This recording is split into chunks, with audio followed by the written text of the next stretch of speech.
지난 2016년 6월 10일 미국 콜로라도주 올랜도에서 발생한 총기 사건과 작년 12월 2일 캘리포니아주 샌버나디노에서 발생한 총기 사건은 미국의 총기 문제가 앞으로 얼마나 심각한 양상으로 변할 수 있는 것인가를 보여준 사건이다. 그동안 미국의 총기 사건은 외부 세계에 관계없이 발생한 것이지만 이 두 건의 총기 사건은 IS와 연계 문제가 대두되면서 보다 다양해지고 잔인해질 수 있다는 사실을 말해주고 있다. 그러나 미국의 의회는 아직도 시대 변화는 무시하고 1700년대에 제정된 헌법 2조인 총기 소유 자유 원칙만을 구태의연하게 고수하면서 전혀 바로잡을 생각을 하지 않고 있다. 그러면 시대 변화에 따라 개정해도 좋을 규정을 아직도 미국의 의회가 고수하는 것이 헌법 준수 정신이 강해서일까?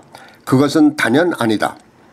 양식 있는 미국의 헌법학자나 대다수 국민들은 더 이상의 총기 사건을 근절하기 위해서는 총기 소유의 자유화를 폐지하고 엄격한 통제 규정을 만들어야 한다는 것이다. 그런데 번번이 이와 같은 주장이 의회에서 묵살되어 왔다.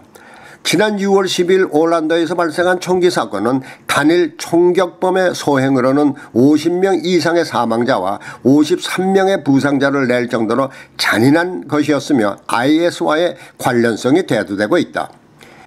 이번 총격범은 권총은 물론 소총까지 소유했다는 점에서 미국 내에서 다양한 종류의 총기를 자유로 소지할 수 있다는 현실을 반영하고 있다.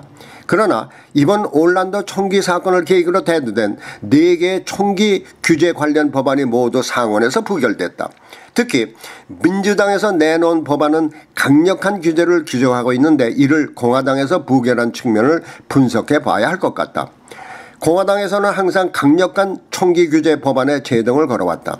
그것은 대다수 국민들의 의사와는 상관없이 막강한 로비력을 발휘하면서 공화당의 정치 자금줄이 되고 있는 미 전국 총기협회와 공화당의 튼튼한 지지 기반이 되고 있는 일부 부유한 보수층의 눈치를 보기 때문이다.